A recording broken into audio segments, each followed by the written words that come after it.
So now that the Flash movie has come out, the DC Extended Universe, also known as the DCEU, which I'll be calling it for the rest of the video, has officially ended. After taking around roughly 9 fucking years to come out, it's, for better lack of words, not performing the best, to say the least. Luckily, with the director of the Guardians of the Galaxy movies and also the director of the Suicide Squad movie, the good one, and Peacemaker show, James Gunn is going to be put in charge for the new DC universe and hopefully takes this DC universe in a better direction. However, how did it come to this? What caused the DCEU to fail this horrendously? Sure, these movies have made money and have had a few hits, however, not enough to save the franchise from becoming the MCU's shadow. Well, I may have an answer, and the answer is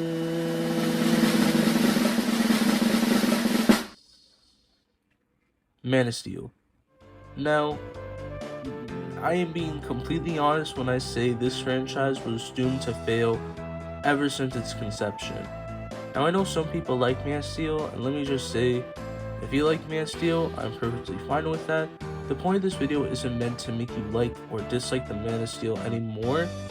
I just want to share why I personally dislike the movie. However, I also want to express why I think this movie was the precursor to the DCEU's inevitable downfall. Now, I'll break this down to 3 parts. The first part will be why Man of Steel is not a good movie on its own merit. The second part will be why Man of Steel does not get Superman as a character, and why this movie ended up being the downfall for the DCEU. With all that being said, let's get started.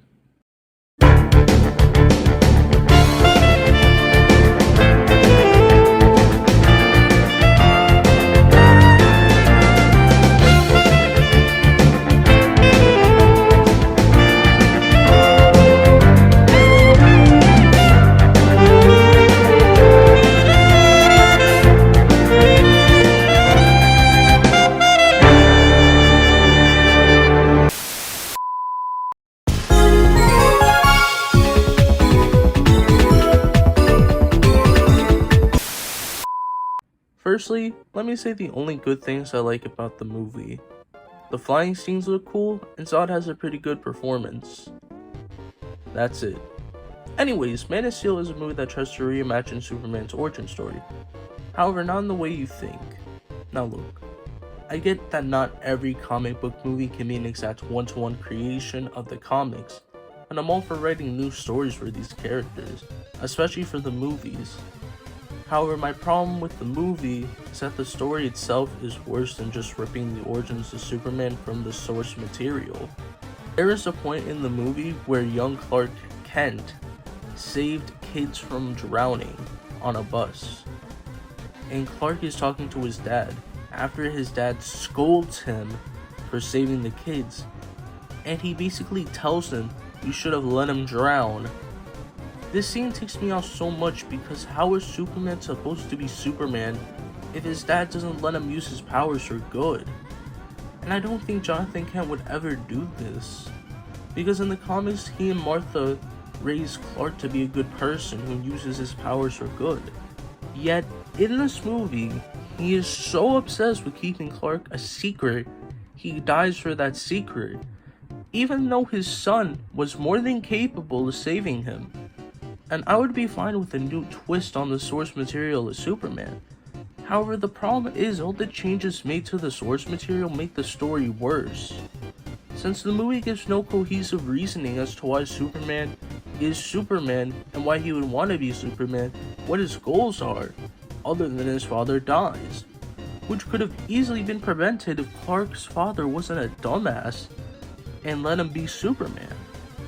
However, other than a lack of understanding from the source material, the pacing isn't good. We literally spent the first 20 minutes in Krypton, and it is some of the most boring parts of the movie, which is sad considering the movie is already pretty boring.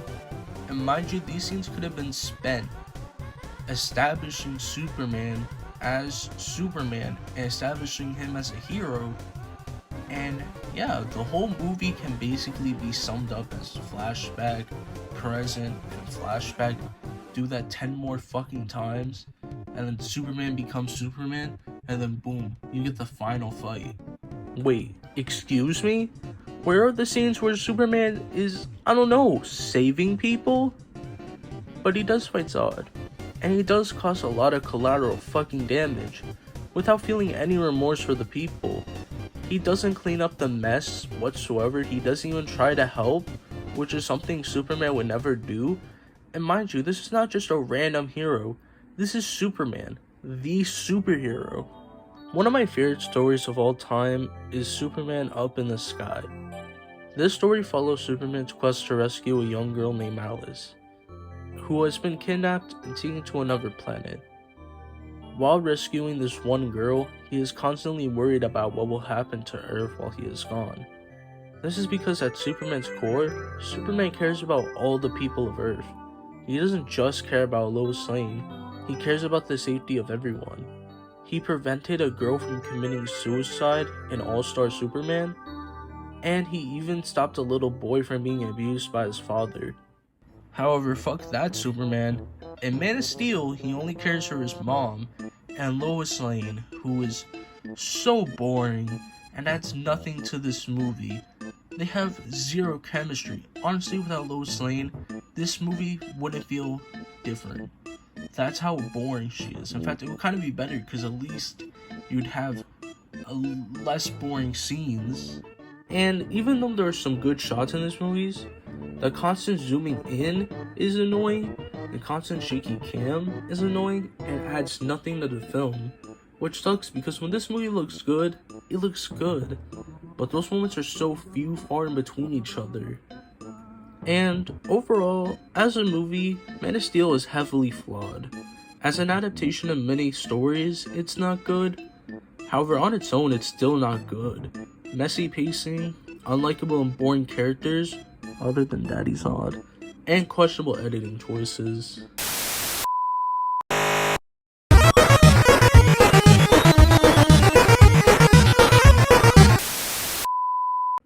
Now, even though I have talked about how the Man of Steel does not get the source material earlier, I want to get more into detail about that in this section because I think it is truly the biggest problem with Man of Steel as a movie.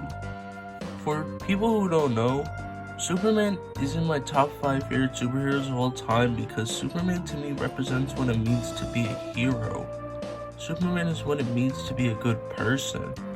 Even though Superman was an alien raised by humans, he was still treated like a human, which made him into one.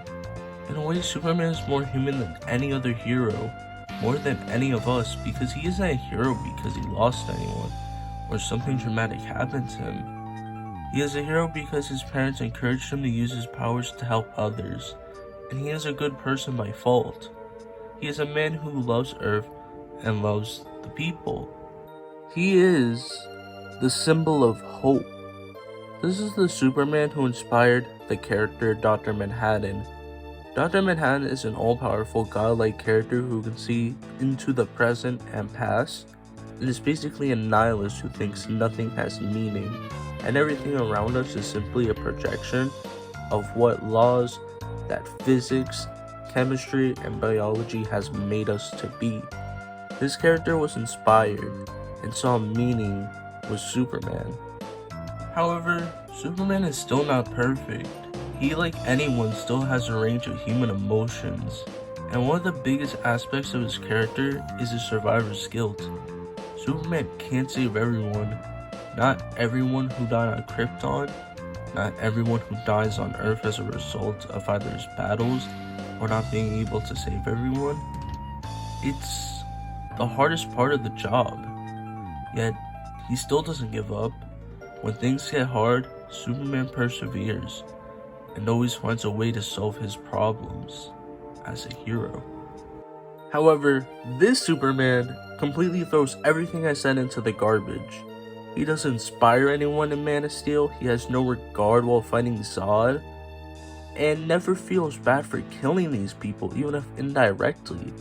And there's no optimism from this Superman. He kinda just exists within this movie. He doesn't save anyone prior to fighting Zod, and when he does fight Zod, again he causes collateral damage and doesn't feel bad even once. This is the same Superman who can't even leave Earth without worrying about what will happen to the people on Earth. And mind you, I don't care if they change stuff from the comics. However, the problem is, the changes they made to Superman don't help him make him a better character. If anything, it does the opposite and makes him a worse character. He steals clothes and he breaks a dude's truck. And those are things I just don't see Superman doing. This is the big blue Boy Scout, and yet he acts so spitefully. And sure, this might seem like a nitpick. However, these little things pile up and make Superman feel less like Superman. And I've seen people try to boil it down to, oh, this is an early Superman. However, the problem with that argument is that Superman was Superman before he was Superman, if that makes sense. Like I said, Superman in the comics became Superman because at his core, he is a good person, and he is arguably the goodest guy to ever exist, and not in a one-dimensional way. However, fuck, I would have rather had that than nothing. And I also feel as if Henry Cavill's acting doesn't help, as in this movie it feels so dry. Don't get me wrong, Cavill's a good actor, definitely looks the part. However, in this movie, the way he is directed makes him seem more dry than anything else. And they barely show off his emotions other than either being really serious or really angry. But there is no trace of an optimistic Supes in this movie, which is probably the most vital part of his character. Again, he is supposed to inspire the people of Earth. However, by far the worst part of this movie is that Superman kills Zod. And it's so stupid why he kills Zod. For context, there's a family in a corner, right? And Zod is shooting his lasers, slowly going towards their direction. And Superman's just like, there's no other way other than to snap his fucking neck. Except for a few things.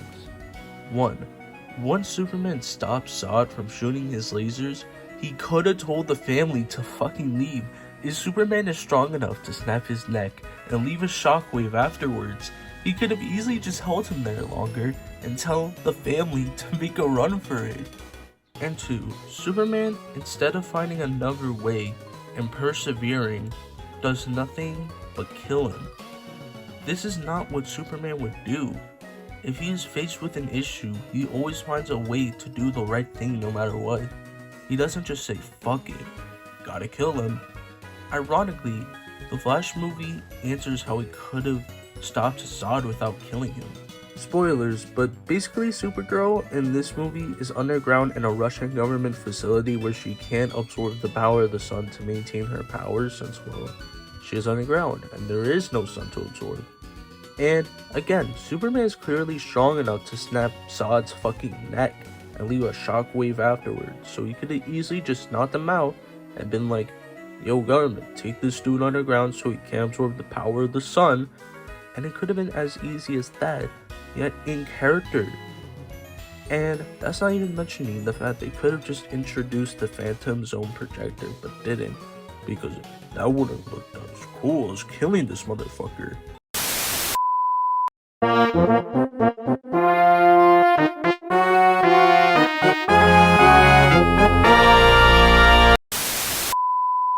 I think the most unfortunate part of all of this is, unlike a movie like Iron Man that was good enough to get people on board for the MCU, even if the movie itself wasn't that amazing, the Man of Steel really didn't get anyone on board for the DCEU, other than a few select people. If anything, it really made people hate Superman, and people call him boring. And this would all lead to Batman v Superman, Suicide Squad, and Justice League, which are somehow even worse than Man of Steel. However, that's for another day. As for Man of Steel, I feel like Zack Snyder's lack of understanding of the source material is what led to the downfall of the DCEU as a whole. Even before the DCEU, it was quite apparent Zack Snyder was more of a style over substance type director. Take Watchmen for example. Even though the movie looks pretty good visually, it doesn't understand Watchmen from a deeper level. Watchmen is a comic book series that in a way satirizes comic book tropes and comic book violence. However, the Watchmen movie is a movie that glorifies these tropes and is an action movie. All of this to say, when you already have a director who to a degree doesn't understand these stories and doesn't quite understand these characters, once you give him more characters, it's quite evident that these movies become worse, since the person making these don't understand these characters on a deeper level, and this lack of understanding from the start is what led to the downfall of the DCEU. If the director doesn't understand the characters, how are we, the audience who already don't get these characters, supposed to get them? Now I know this may seem harsh, and I should say I'm not saying Zack Snyder is a bad person and that this was 100% his fault. However, I feel as if they should have gone someone who got these characters on a deeper level and developed these characters on a deeper level instead of someone who mostly cares for style over substance and action over developing characters coherently. The fact Superman died in his next movie is a big indicator to how rushed this universe was. The fact Superman's first mission as a hero is to fight the main villain of the movie is an indicator to how rushed this universe was. And I think the lack of understanding of the characters plus an incoherent storyline that rushes its plots and character arcs is what led to the end of the universe. However, as is, the DCEU was a mess. A mess that tried its best to build a universe like that of Marvel's, however failed miserably. All we can hope for is a brighter tomorrow. Now that the hands of the DC universe is in the hands of James Gunn, I have high hopes James Gunn can be the man who knocks out the park when it comes to making the next Superman movie, Superman Legacy. With Guardians of the Galaxy, he showed he understands these characters at a much deeper level, and he has read the source material to make a good trilogy that reinvents these characters, but in a good way that actually now affects the comics and media today. Plus, Suicide Squad and Peacemaker were some of the best content to come out of the DCU, if not the best content, which, while not saying much, is a good omen of the future. However, that is all. I hope you all enjoyed this video. See y'all in a bit.